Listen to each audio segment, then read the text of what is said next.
Hello everyone! Welcome po sa Graphic Design Daily. Bago po tayo magsimula, may tanong po muna ako sa inyo. Naranasan mo na bang mag-open ng Canva?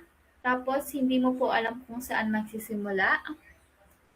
O kaya naman may design idea ka na po pero wala kang maisip na headline o kaya naman caption. Kung oo po ang sagot nyo, don't worry, kasi iyan po mismo yung isi-solve natin sa buong course na ito. Ayan, welcome po sa Canva plus ChatGPT Masterclass for Beginners.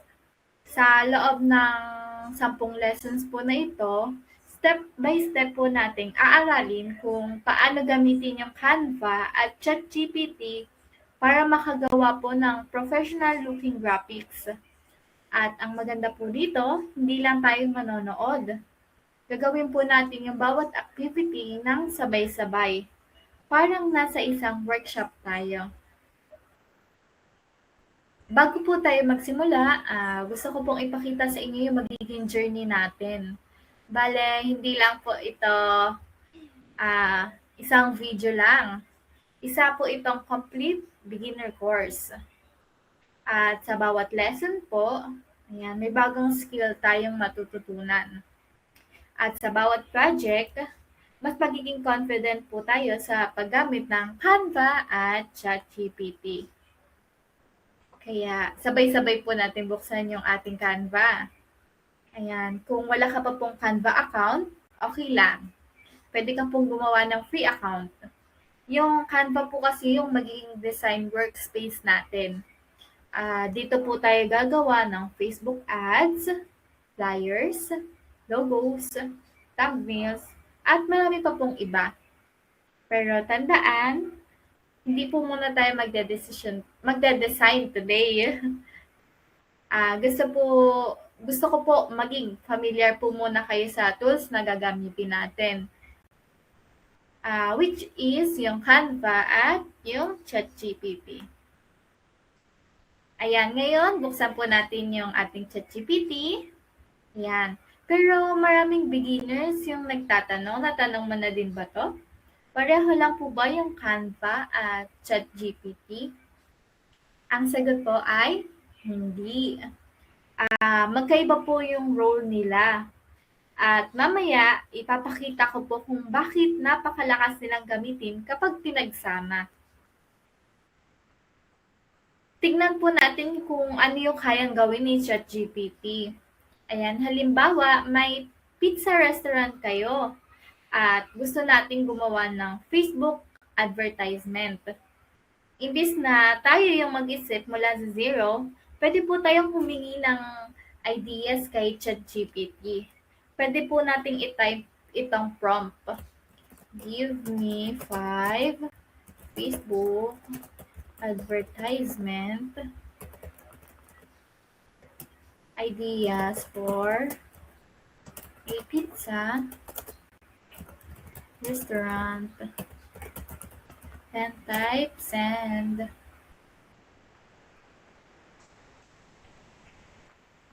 Ayan. Ang bilis po ng result kay ChatGPT, no? Within seconds, meron na po tayong headlines. Ayan, headlines. Promotional ideas at marketing copy. Pero mapapansin po ninyo, wala pa rin tayong design. Ayan, open po natin ulit ito. Imagine po natin na may client tayo. Ang pangalan ng business niya ay Slice House Pizza. At gusto niya pong gumawa tayo ng Facebook advertisement para sa weekend promo. Pero wala po siyang headline at wala rin siyang caption. Kaya hihingi po tayo ng tulong kay ChatGPT. I-type po natin itong prompt. Create a Facebook advertisement for Slice House Pizza. Include headline, short description,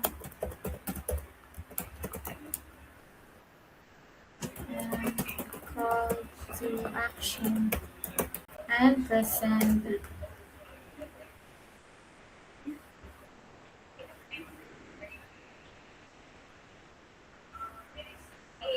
Ayan, meron na tayong headline at marketing copy.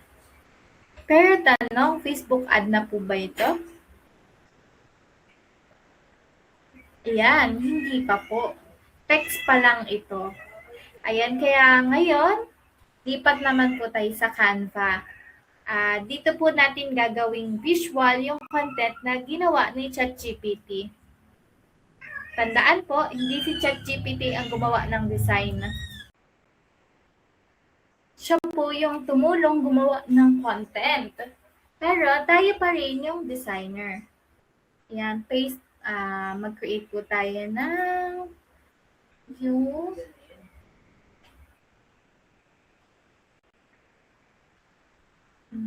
pero pwede dahil Facebook post po tayo. Ayan, pwede natin i-search Facebook post.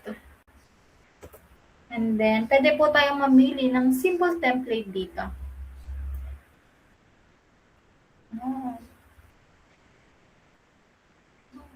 Sure.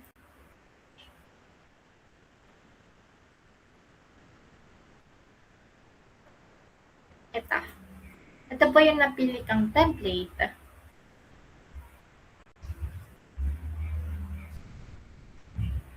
Ay, kailangan.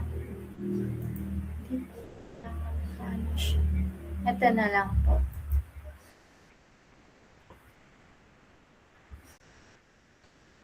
Pwede natin i-customize itong template po.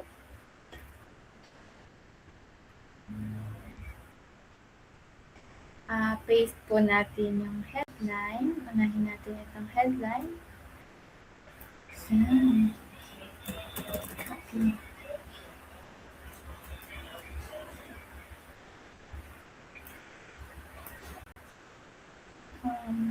Medyo matagal po siya mag-load. No?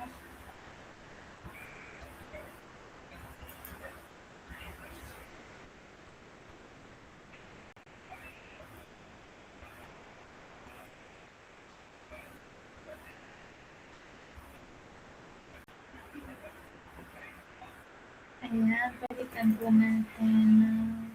Ano po ito?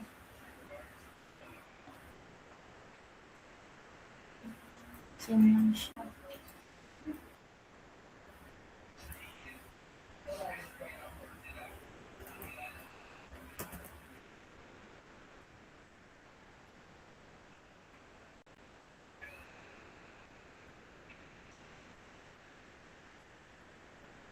Ilagay po natin dito yung headline. Ayan. Tapos, parang dito. Pwede po natin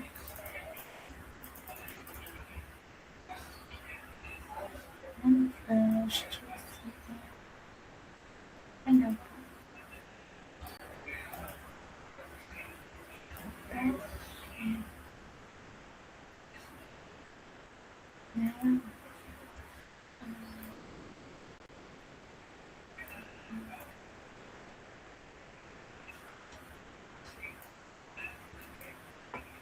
Palitan po natin ito na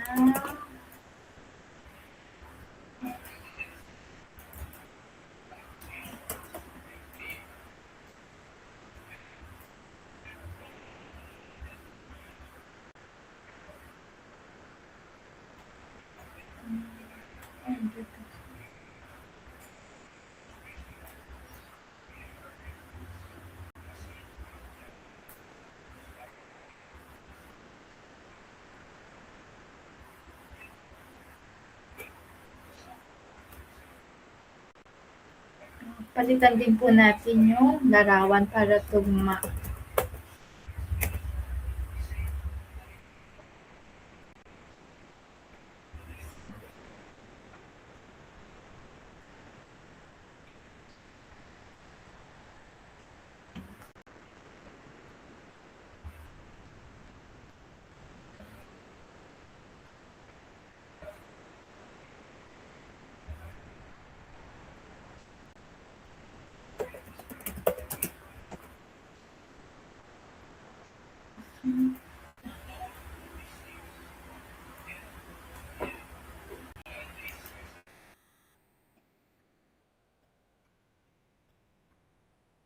Nice pizza.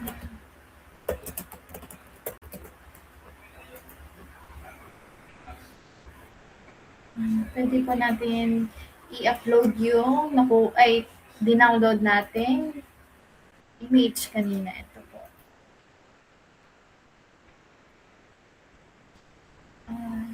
Palitan po natin. Ay, hindi na po. Palitan po. And then,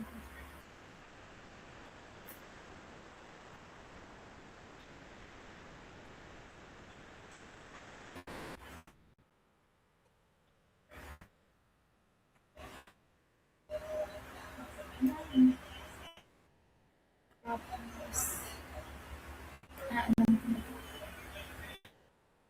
clear natin siya. Ayan.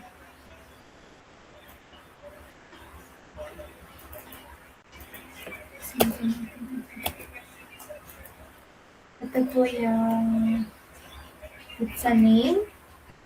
Ito yung ating headline. Palitan po natin itong call to action.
Ngayon po, pili naman tayo ng colors na bagay sa pizza brand.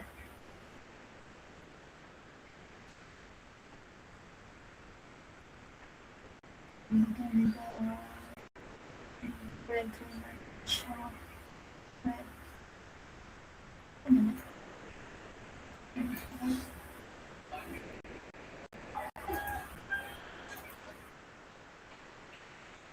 Ay,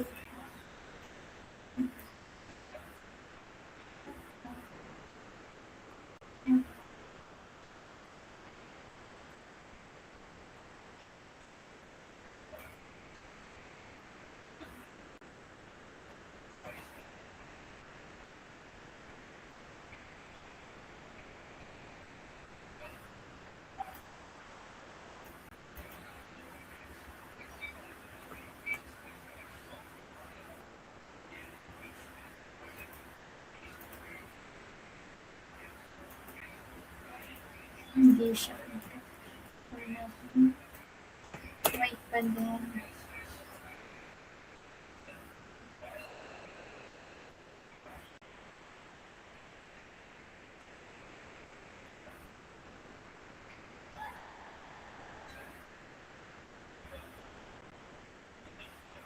Ayan.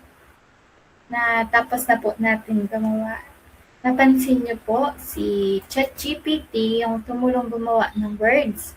Pero, tayo po yung pumili ng layout, ng colors, pati ng images. Tayo po yung bumuo ng final design. Okay, pwede rin po dahil may mga ano siya doon. Remove logo tayo. Background ko pala.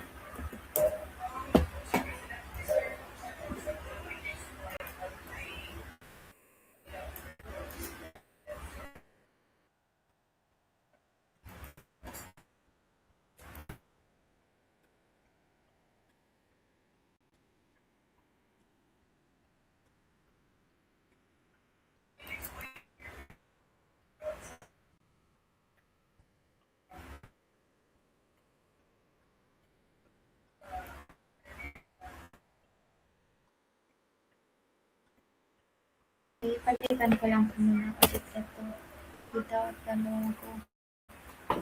Ay, without the background po.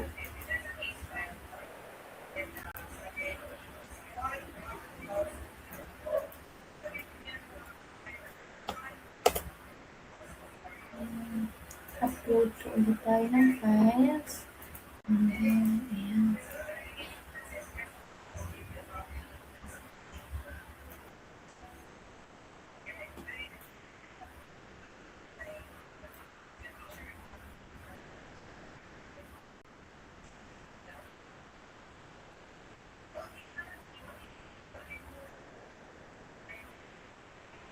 Ayan. Okay na po. Buo na yung final design natin. Ayan, makikita po natin. Kaya, ayan, makikita natin na ito na yung design natin para sa pizza restaurant. Ayan, kaya ang yung pinakamahalagang lesson po natin today ay ChatGPT gives you the idea and the words, while Canva po helps you to turn those ideas into a professional design. Yan, kaya kapag pinagsama po natin sila, mas mabilis at mas organized po yung workflow natin. Yan. Kaya bago po tayo matapos, may simpleng assignment lang po tayo. Mag-create o kaya mag-login sa Canva. Pangalawa po, mag-create o mag-login sa ChatGPT. Pwede nyo rin pong subukan mag-type ng simpleng prompt. Halimbawa po, dito, ay buksan po tayo ng bagong ChatGPT. Ayan. Halimbawa po, give me 5 slogan ideas for a bakery. O kaya naman,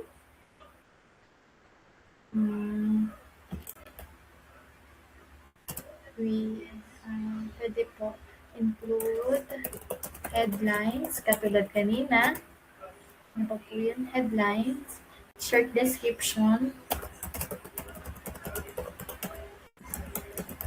and call to action. Ayan.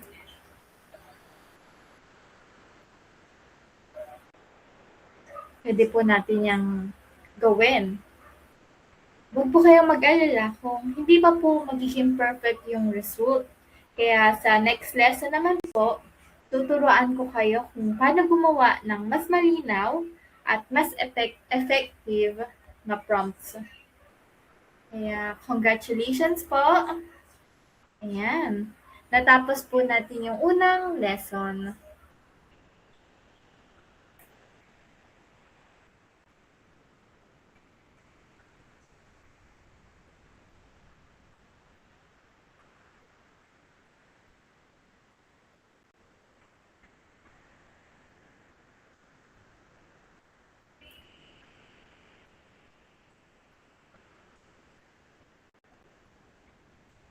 Ayan, ito po yung nagawa ko natin today. Ngayon po, alam na natin yung role ng Canva at ChatGPT at kung paano po sila nagtutulungan. Kaya sa lesson 2 po, aaralin natin yung isa sa pinakamahalagang skill sa paggamit ng AI. Kung paano magsulat ng prompts na nagbibigay ng mas accurate at mas creative na results. Kung may natutuhan ka po sa video na ito, don't forget to like, subscribe, at i-click po yung notification bell para hindi mo po ma-miss yung mga susunod pa nating lessons. Maraming salamat po sa panonood at magkita po tayo sa lesson 2. Happy designing po!